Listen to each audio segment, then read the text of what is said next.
Los fundamentos de la libertad, escrito de Friedrich August von Hayek. Segunda parte: libertad y ley. En principio, cuando se estableció cierta clase de regimentación, quizá ocurriera que tan solo se precisara, en orden a las medidas de gobierno, introducir las permitidas por la sabiduría y discreción reinante. No obstante, la experiencia registró en todas partes muchos inconvenientes, puesto que lo imaginado como remedio no hizo sino aumentar los males que pretendía curar. Se comprendió que vivir sometido a la voluntad de otro es causa de todas las miserias humanas, lo que obligó a acogerse al patrimonio de las leyes, que permite a la gente conocer de antemano cuáles son sus deberes y cuáles las sanciones que comporta su transgresión. Richard Hooker. Capítulo 9. La coacción y el Estado.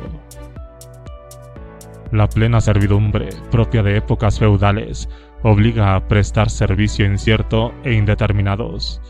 Existe cuando no se puede conocer hoy la clase de servicio que ha de prestarse mañana, cuando una persona está obligada a hacer cualquier cosa que se le ordene.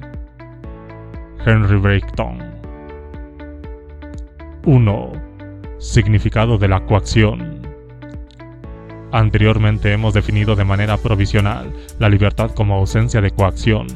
Ahora bien, el concepto de coacción es quizá tan confuso como el de libertad, y básicamente por las mismas razones. No distinguimos claramente entre los que otros hombres nos hacen y los efectos que en nosotros tienen las circunstancias físicas. En la lengua inglesa existen dos palabras diferentes que permiten establecer la necesaria distinción. To compel se usa para indicar una obligatoriedad por causas o circunstancias físicas. To coerce se usa para indicar coacción originada por algún agente humano. La coacción tiene lugar cuando las acciones de un hombre están encaminadas a servir la voluntad de otro. Cuando las acciones de la gente no tienden al cumplimiento de sus fines, sino al de los de otro. Esto no quiere decir que el que sufre coacción se vea privado de la facultad de elegir. Si le faltara dicha facultad, no cabría hablar de su acción. Si mi mano, utilizando la pura fuerza física, es obligada a afirmar, o si mi dedo es presionado contra el gatillo de una pistola, no se puede decir que tales acciones sean mías. Por supuesto, una violencia tal, que reduce mi cuerpo a mera herramienta física de otra persona, es tan mala como la coacción propiamente dicha y debe prohibirse por las mismas razones. Sin embargo, la coacción implica que yo poseo la facultad de elegir, pero que mi mente se ha convertido en la herramienta de otra persona hasta el extremo de que las alternativas que se presentan a mi voluntad han sido manipuladas de tal suerte que la conducta que mi tirano quiere que yo elija se convierta para mí en la menos penosa. No obstante, la coacción, soy yo quien decide cuál de las alternativas que se presentan a mi elección es la menos mala.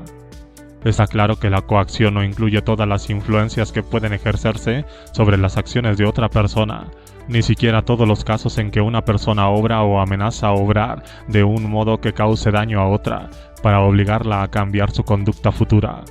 Una persona que estorba mi camino en la calle obligándome a apartarme, quien ha pedido prestado en la biblioteca pública el libro que yo pretendía obtener, e incluso aquel a quien rehuyó a causa de los ruidos desagradables que produce, no puede decirse que ejerzan coacción sobre mí.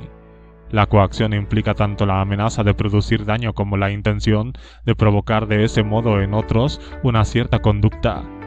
Aunque el que sufre coacción tiene capacidad de elección, el que la ejerce ha cambiado las alternativas que se presentaban a la voluntad de otro, de tal modo que el primero hará lo que el segundo quiera. El que sufre coacción no está privado simplemente de utilizar sus facultades, pero sí de la posibilidad de emplear sus conocimientos al servicio de sus propios fines. El uso efectivo que hace una persona de su inteligencia y de sus conocimientos para alcanzar sus fines requiere que sea capaz de prever algunas de las condiciones del mundo que le rodea y de trazar un plan de acción. La mayoría de los fines humanos solo pueden alcanzarse mediante una sucesión de acciones interconexas ejecutadas en tanto en cuanto formen un todo coherente y basadas en la suposición de que los hechos y circunstancias del mundo exterior serán lo que uno espera. Lo dicho equivale a afirmar que para obtener alguna cosa es preciso que podamos predecir unos ciertos acontecimientos relacionados con el fin que pretendemos alcanzar o, al menos, conocer las posibilidades de que tal acontecimiento ocurra, y aunque las circunstancias físicas son a menudo improbables, nunca frustrarán maliciosa y voluntariamente nuestros fines. Pero si los hechos que determinan nuestros planes están bajo el control exclusivo de un tercero, nuestras acciones se verán controladas de modo idéntico. Por lo tanto, la coacción es mala porque se opone a que la persona use de un modo completo su capacidad mental, impidiéndole, por tanto, hacer a la comunidad la plena aportación de la que es capaz. Aunque el que sufre coacción hará lo que más le convenga en un momento dado, para entender plenamente sus acciones será preciso referirse a los propósitos de otra persona. 2. Coacción y poder. Los filósofos políticos han discutido más a menudo sobre el poder que sobre la coacción, porque, en general, el poder político se identifica con el poder para ejercer coacción. No obstante, aunque los grandes hombres, desde John Milton y Edmund Burke a Lord Acton y Jacob Burckhardt, para los cuales el poder es la personificación del mal, estaban en lo cierto al hacer tales afirmaciones, el referirse en este caso simplemente al poder carece de suficiente concreción e induce a equívocos. El poder en sí, es decir, la capacidad de obtener lo que uno quiere, no es malo. Lo malo es el poder de usar la coacción, el forzar a otros hombres a servir la voluntad propia mediante la amenaza de hacerles daño. No hay maldad en el poder del director de una gran empresa en la que los hombres se han unido libremente para alcanzar sus propios fines. Parte de la fuerza de nuestra sociedad civilizada consiste en que mediante tales combinaciones voluntarias de esfuerzo, bajo una dirección unificada, los hombres puedan aumentar increíblemente su poder colectivo. No es el poder en el sentido de una ampliación de nuestra capacidad lo que corrompe, sino la sujeción de otras voluntades humanas a la nuestra, la utilización de otros hombres contra su voluntad para alcanzar nuestros propios fines. Es verdad que en las relaciones humanas el poder y la coacción vienen muchísimas veces unidos, que el gran poder poseído por unos pocos puede permitirles ejercer coacción sobre otros, a menudo que dicho poder no se vea contenido por otro poder aún mayor. Sin embargo, la coacción no es una consecuencia del poder tan necesaria y tan común como generalmente se supone. Ni los poderes de Henry Ford, ni los de la Comisión de Energía Atómica, ni los del general del Ejército de Salvación, ni, al menos hasta hace muy poco, los del presidente de los Estados Unidos son poderes para usar coacción contra los individuos obligándoles a servir los objetivos de las personas que los ejercen. Sería más exacto y daría lugar a menos confusión si, llegada la ocasión, empleásemos los términos fuerza o violencia en vez de hablar de coacción, ya que el uso de la fuerza o de la violencia constituye la forma más importante de la coacción, aunque no sean sinónimos, puesto que el recurso a la fuerza física no es el único modo de ejercer dicha coacción. De igual manera, la opresión, que se opone a la libertad tanto como la acción, debe emplearse únicamente para describir un estado de continuos actos de coacción. 3. Coacción y monopolio. La coacción debe distinguirse cuidadosamente de las condiciones o términos en cuya virtud nuestros semejantes se hallan dispuestos a prestarnos servicios u otorgarnos determinados beneficios. Solamente en circunstancias muy excepcionales, el control único de un servicio o requisito esencial para nosotros confiere a otra persona el verdadero poder de coacción. La vida en sociedad tiene como consecuencia necesaria el depender, para la satisfacción de la mayoría de nuestras necesidades, de los servicios de algunos de nuestros semejantes. En una sociedad libre dichos servicios mutuos son voluntarios y cada uno puede elegir a quien quiera prestarlos y bajo qué condiciones. Los beneficios y oportunidades que nuestros semejantes nos brindan no son ofrecidos tan solo si estamos dispuestos a satisfacer las condiciones que aquellos nos imponen. Lo que acabamos de indicar es igualmente cierto si se aplica a las relaciones sociales que en lo tocante a las económicas. Si una dama me invita a las fiestas que da en su casa solo porque me ajusto a unas determinadas normas de conducta y me visto de un modo determinado, o para poner otro ejemplo, si mi vecino únicamente conversa conmigo porque disfruta de cierto nivel de educación, no puede decirse que ejercen coacción sobre mí. Tampoco puede decirse, lógicamente, que haya habido coacción si el productor o comerciante rehúsan suministrarnos lo que queremos a menos que paguemos el precio por ello fijado. Por supuesto que tal afirmación es cierta en un mercado competitivo donde yo puedo buscar otros comerciantes si las condiciones del primero no me convienen, y normalmente también lo puede ser al enfrentarme con un monopolista.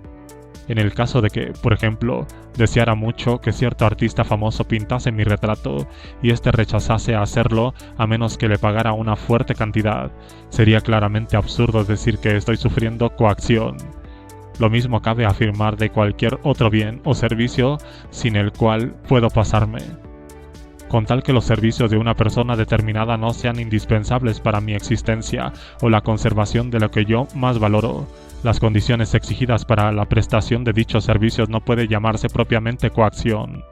Un monopolista puede ejercer verdadera coacción, sin embargo, si se tratase, por ejemplo, del propietario de un pozo en un oasis. Supongamos que en el oasis existen otras personas allí radicadas porque piensan que siempre podrán obtener agua a un precio razonable, y un buen día descubren, quizá porque los restantes pozos se han secado, que para sobrevivir han de subordinarse a lo que el dueño del primer pozo les exija. Este sería un caso claro de coacción. Cabe imaginar otros pocos casos en que un monopolista controla un bien esencial sin el cual los adquirientes no puedan vivir, pero, por desagradables que sean las exigencias de tal monopolista, a menos que sea capaz de cortar el suministro de un bien indispensable, no puede decirse que ejerce coacción sobre los que quieren obtener sus servicios. Teniendo en cuenta lo que vemos a decir más adelante sobre los métodos apropiados de frenar el poder coactivo del Estado, merece la pena hacer notar que, si existe peligro de que un monopolista adquiera poder de coacción, el método más eficaz para impedirlo consiste, probablemente, en exigirle que sus precios sean los mismos para todos y prohibirle toda discriminación entre sus clientes. Del mismo modo, mediante el principio de igualdad ante la ley, hemos podido frenar y someter a límites jurídicos al poder coactivo del Estado. El empresario o patrono no puede ordinariamente ejercer coacción, por las mismas razones por las que tampoco la ejerce quien suministra un determinado bien o servicio. Siempre que haya muchos medios de ganarse la vida y el tal patrono solo pueda cerrar la puerta a uno de ellos, siempre que las posibilidades de dicho patrono se limiten a dejar de pagar a ciertas personas que no pueden ganar al servicio de otros patronos tanto como ganaban con él, no ejerce coacción aunque sí haya daño. Indudablemente se dan casos en los que las condiciones de empleo crean oportunidades de ejercer una verdadera coacción. En periodos de mucho paro, la amenaza de despido puede utilizarse para ejercer coacción y conseguir una conducta distinta del mero cumplimiento de las obligaciones contractuales, una conducta mucho más onerosa o desagradable que la estipulada por las cláusulas del contrato entre patrono y obrero. Y en tales condiciones, por ejemplo, las existentes en una ciudad minera, el patrono puede muy bien tratar de una manera enteramente arbitraria, caprichosa y tiránica a quienes no le agraden. No obstante, dichas condiciones, aunque no imposibles, en el peor de los casos son excepciones y poco frecuentes en una sociedad competitiva próspera. Un monopolio completo de empleos tal como el existente en un país plenamente socialista, en el que el Estado es el único empresario y propietario de todos los instrumentos de producción, significa un poder de coacción ilimitado. Como León Trotsky afirma, donde el Estado es el único empresario, oposición significa muerte lenta por hambre. El antiguo principio, el que no trabaje, que no coma, ha sido reemplazado por otro, el que no obedezca, que no coma. Excepto en dichos casos de monopolio de un servicio esencial, el simple poder de conocer un beneficio o ventaja no produce coacción. El uso de dicho poder por cualquier persona puede, de seguro, alterar el paisaje social al que yo he adaptado a mis planes y obligarme a volver a examinarlos y quizá a cambiar mi entero esquema de vida y a preocuparme por cosas que consideraba seguras. pero aunque las alternativas que se presenten ante mí puedan ser pocas e inciertas, tan pocas e inciertas que me preocupen seriamente, y aunque los nuevos planes que yo me vea obligado a hacer sean apresurados, confusos y provisionales, no pueden afirmarse que la violencia ejercida por tal persona guíe mis actos. No puede decirse que sufra coacción si la amenaza del hambre para mí y para mi familia me obligan a aceptar un empleo desagradable y muy mal pagado, o incluso si me encuentro a merced del único hombre que quiera darme trabajo, con tal que la acción que me ha colocado en la posición en que me encuentro no esté encaminada a obligarme para que actúe o deje de actuar específicamente, siempre que la intención del actor que me perjudica no sea obligarme a servir los propósitos de otra persona. Su efecto sobre mi libertad no es diferente del de cualquier calamidad natural. Por ejemplo, un fuego o una inundación que destruyen mi casa, o un accidente que daña mi salud o mi integridad física. 4. Grados de coacción. Una verdadera coacción tiene lugar cuando bandas de conquistadores obligan al pueblo sojuzgado a trabajar para ellas, cuando cuadrillas de pistoleros cobran dinero a cambio de protección, cuando el conocedor de un secreto sucio hace chantaje a su víctima y, por supuesto, cuando el Estado amenaza con castigar y emplear la fuerza física para lograr la obediencia a sus mandatos. Desde el caso extremo del dominio ejercido por el dueño sobre el esclavo o el tirano sobre el súbdito, donde el poder ilimitado de castigar exige completa sumisión a la voluntad del Señor, a la simple amenaza de causar un daño en evitación de la cual el amenazado prefiere la subordinación, hay muchos grados de coacción. El que los intentos de ejercer coacción sobre una determinada persona tenga éxito o no depende en gran medida de la fuerza de voluntad de ésta. La amenaza de asesinato puede tener menos poder que desviar a un hombre de sus objetivos que la amenazan de algunas pequeñas contrariedades en el caso de otra persona. Pero si bien podemos compadecer al débil o a la persona sensible, a quien un simple mal gesto puede obligar a hacer aquello que de otra manera no haría, lo que nos interesa es la coacción que probablemente afecta a la persona media normal. Aunque generalmente en la coacción se trata de alguna amenaza de daño corporal a la propia persona o a los seres queridos, o de daño a una posesión valiosa o estimada, no es necesario que consista precisamente en el empleo de la fuerza o violencia. Se puede frustrar todo intento de acción espontánea de otro hombre colocando en su camino una variedad infinita de pequeños obstáculos. El dolo y la malicia pueden muy bien dar con los medios para ejercer coacción sobre quienes físicamente son más fuertes. Para una pandilla de mozos astutos no es difícil arrojar de la ciudad a una persona impopular.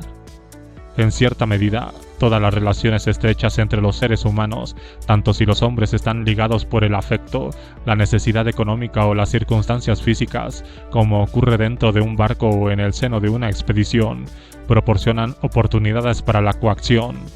Las condiciones en que se desenvuelve el servicio doméstico, así como todas las relaciones más íntimas, ofrecen indudablemente oportunidades para una coacción especialmente opresiva y, en consecuencia, el individuo las siente como restricciones de la libertad.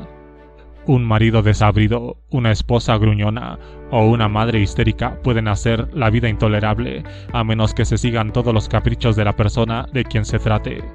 Sin embargo, poco puede arbitrar la sociedad en este caso para proteger al individuo, como no sea convirtiendo tales asociaciones en genuinamente voluntarias. Cualquier intento de regular más estrechamente asociaciones tan íntimas implicaría, evidentemente, restricciones de largo alcance en la libre elección y en la conducta que producirían una coacción todavía mayor. Para que los hombres sean libres de elegir sus asociados e íntimos, la coacción que surge de la asociación voluntaria no puede quedar bajo la incumbencia del gobierno. Quizá piense el lector que hemos dedicado más espacio del necesario a la distinción entre lo que legítimamente puede llamarse coacción y lo que no, y a la diferenciación de las formas más rigurosas de coacción que es menester evitar y las formas más leves que no deben ser de la incumbencia de la autoridad. Ahora bien, lo mismo que en el caso de la libertad, la gradual amplitud del concepto casi ha privado a la coacción de su valor. La libertad puede definirse de tal forma que se convierta en algo imposible de lograr. De igual manera, la coacción puede definirse de tal suerte que la convierta en algo que lo penetre todo y que sea inevitable. No podemos impedir el daño que una persona pueda infligir a otra, ni siquiera las formas más leves de coacción a que nos expone la vida de relación con otros hombres. Pero esto no quiere decir que no debamos intentar evitar las formas más rigurosas de la coacción o que no debamos definir la libertad como ausencia de coacción. 5. Coacción y campo de libre acción individual. Puesto que la coacción consiste en el control, por parte de otro, de los principios esenciales que fundamentan la acción, tan solo se puede evitar permitiendo a los individuos que se reserven cierta esfera privada en la que no les alcance la aludida injerencia. Únicamente la autoridad que dispone del poder necesario puede asegurar al individuo la no fiscalización, por parte de un tercero, de ciertos aspectos de su actuar. Por tanto, solo la amenaza de coacción evita que un individuo se imponga a otro. La existencia de una segunda esfera de actividad libre se nos antoja condición tan normal a la vida, que nos sentimos tentados a definir la coacción mediante el uso de términos tales como la interferencia en nuestro interés legítimo, o la violación de nuestros derechos, o la injerencia arbitraria. No obstante, al definir la coacción no podemos dar por sentadas las disposiciones que pretenden evitarla. La legitimidad de las expectativas de uno o los derechos de tal individuo son el resultado del reconocimiento de dicha esfera privada. La coacción no solamente existiría, sino que la hallaríamos generalizada si no hubiese semejante esfera protegida. Solo en una sociedad que haya intentado evitar la coacción mediante cierta delimitación, la esfera protegida puede tener el sentido definido de un concepto como el de injerencia arbitraria. Ahora bien, si el reconocimiento de tales esferas individuales no se ha de convertir en instrumento de coacción, su extensión y contenido no deben determinarse por la asignación deliberada de cosas determinadas a hombres determinados. Si lo que se incluyera en la esfera privada del ser humano fuese determinado por la voluntad de cualquier otro hombre o grupo de hombres, estaríamos ante la simple transferencia del poder de coacción a dicha voluntad. Tampoco es conveniente fijar de una vez para siempre el contenido de la esfera privada del hombre, para que los hombres hagan el mejor empleo de sus conocimientos, aptitudes y previsión. Es conveniente que tengan alguna voz en la determinación de lo que se ha de incluir en su esfera privada protegida. La solución de este problema se apoya en el reconocimiento de las normas generales que regulan las condiciones bajo las cuales los objetos o las circunstancias pasan a formar parte de la esfera protegida de una o varias personas.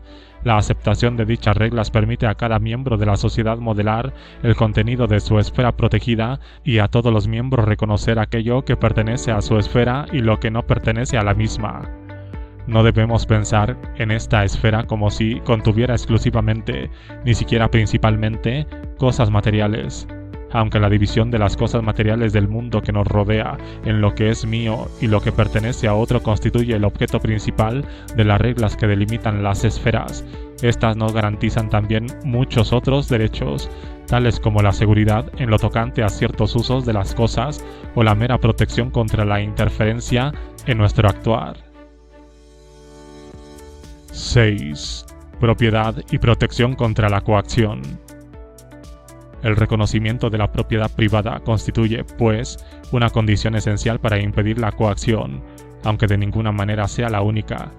Raramente nos hallamos en condiciones de llevar a cabo un plan de acción coherente a menos que poseamos la seguridad del control exclusivo de algunos objetos materiales, y donde no los controlemos es necesario que sepamos quién lo hace si hemos de colaborar con los demás. El reconocimiento de la propiedad constituye evidentemente el primer paso en la delimitación de la esfera privada que nos protege contra la coacción.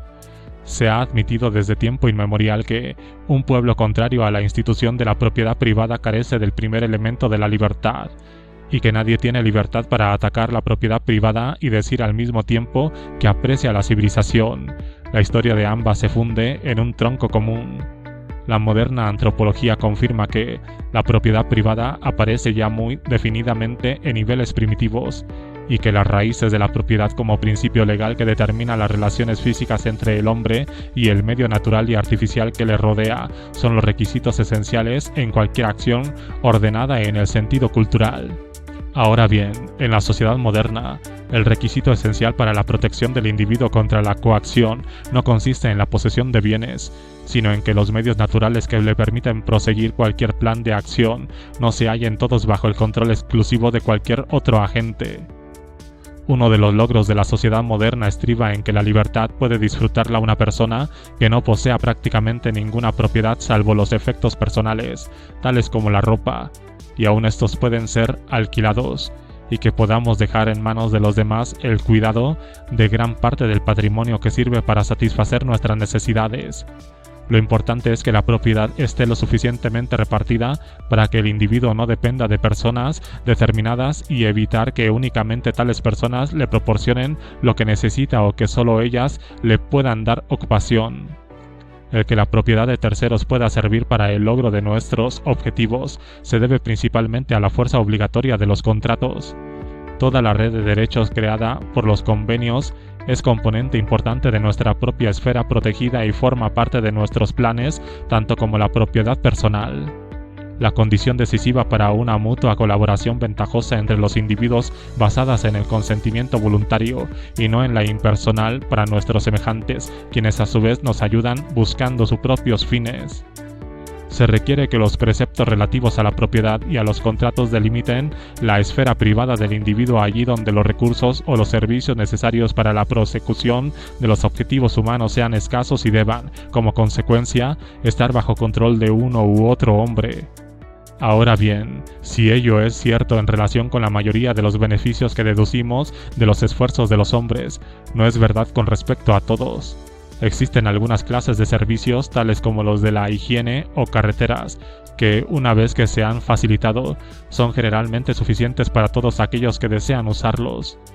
La prestación de tales servicios ha sido por largo tiempo competencia reconocida del sector público y el derecho a su disfrute es parte importante de la esfera protegida del individuo. Solo tenemos que recordar el papel que ha tenido en la historia el asegurarse el acceso al camino real, y comprenderemos lo importante que puedan ser tales derechos para la libertad individual. No podemos enumerar aquí todos los derechos o intereses protegidos que sirven para asegurar a la persona legal una esfera conocida de acción sin estorbos. Sin embargo, puesto que el hombre moderno se ha vuelto un poco insensible a este respecto, quizá debamos mencionar que el reconocimiento de una esfera individual protegida ha incluido generalmente, en épocas de libertad, el derecho a la inviolabilidad del domicilio, concretada en el concepto de que el hogar de los seres humanos es su castillo, por lo que nadie tiene derecho a conocer siquiera las actividades que dentro del mismo se practican. 7. Las normas generales minimizan la coacción. El carácter de las normas abstractas y generales que han surgido para limitar la coacción, tanto por parte de los individuos como por parte del Estado, constituye el tema del capítulo siguiente. Aquí consideraremos en términos generales la manera de desposeer a la amenaza de coacción, único medio por el cual el Estado puede impedir la coacción de un individuo por otro, de la mayor parte de su carácter perjudicial y reprobable. La amenaza de coacción posee un efecto muy distinto de la coacción verdadera e inevitable si solo se refiere a circunstancias conocidas que se puedan evitar mediante el objeto potencial de la coacción. La inmensa mayoría de las amenazas de coacción que una sociedad libre debe emplear son de esta clase evitable. La mayor parte de las reglas que la sociedad libre pone en vigor, y especialmente su derecho privado, no obligan a los particulares, distinguiéndolos de los servidores del Estado, a realizar acciones específicas. Las sanciones de la ley solamente se encaminan a impedir que una persona haga ciertas cosas o a que cumpla obligaciones contraídas antes voluntariamente. Mientras los preceptos que estipulan la coacción no tengan alcance personal, sino que estén forjados de tal manera que se apliquen a todo el mundo de una forma igual en circunstancias similares, no serán distintos de los obstáculos naturales que afectan a los planes humanos.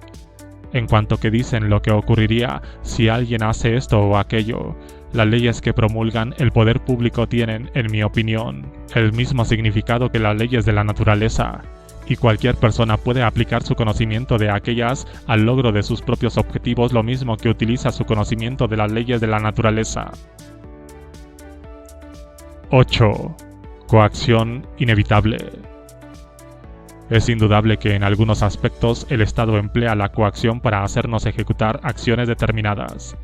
Las más importantes son las que derivan de la imposición tributaria y las implícitas en algunas prestaciones obligatorias, especialmente el servicio militar. Aunque tales cargas no se consideran eludibles, sí son al menos previsibles y se imponen sin tener en cuenta la manera como el individuo utilizaría sus energías de ocurrir las cosas de otra forma. Precisamente quedan de esta suerte despojadas en gran parte de la naturaleza dañina de la coacción. Si la necesidad conocida de pagar una cierta cantidad de impuestos se convierte en la base de todos mis planes, si un periodo de servicio militar es una parte previsible de mi carrera profesional, es indudable que puedo adoptar un plan general de vida de mi propia confección, y soy tan independiente de la voluntad de otra persona como haya aprendido los hombres a hacerlo en sociedad. Aunque el servicio militar obligatorio supone una indudable coacción mientras dura, y sería imposible afirmar que un recluta para toda la vida goza de libertad. Un periodo limitado de servicio que se pueda predecir restringe ciertamente menos la posibilidad de modelar la propia vida de lo que lo haría, por ejemplo, una amenaza constante de arresto, a que recurriera a un poder arbitrario para asegurar lo que se le antojase debiera ser buena conducta. La injerencia del poder activo del gobierno en nuestra vida trastorna más cuando no es evitable ni previsible. Cuando esta coacción es necesaria, incluso en una sociedad libre, como por ejemplo al ser llamados para actuar en un jurado o para ejercer funciones especiales de policía, mitigamos sus efectos no permitiendo que nadie posea un poder coactivo arbitrario. Así, la decisión de quien deba realizar el servicio o tomar parte en un jurado se basa en procedimientos fortuitos, como el sorteo. Los actos coactivos imprevisibles, que surgen como consecuencia de acontecimientos también imprevisibles, pero que se ajustan a preceptos conocidos, afectan a nuestra vida lo mismo que lo hacen otros actos de Dios, pero no nos someten a la voluntad arbitraria de otra persona. 9. Justificación de la coacción. ¿Constituye la prevención de la coacción la única justificación del empleo de la amenaza de coacción por parte del Estado?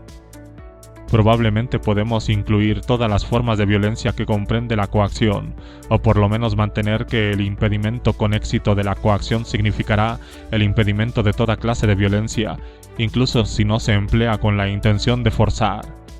Ahora bien, existe otra clase de acción dañosa cuya prevención se considera generalmente conveniente y que, en principio, puede parecer distinta. Se trata del fraude y del engaño, aunque el llamarlos coacción sería forzar el significado de las palabras. Un atento examen pone de manifiesto que las razones que nos hacen desear la evitación del fraude y del engaño son las mismas que se aplican a la coacción. El engaño, lo mismo que la coacción, es una forma de manejar los principios en que confía una persona, a fin de obligarla a hacer lo que el embaucador quiere que haga.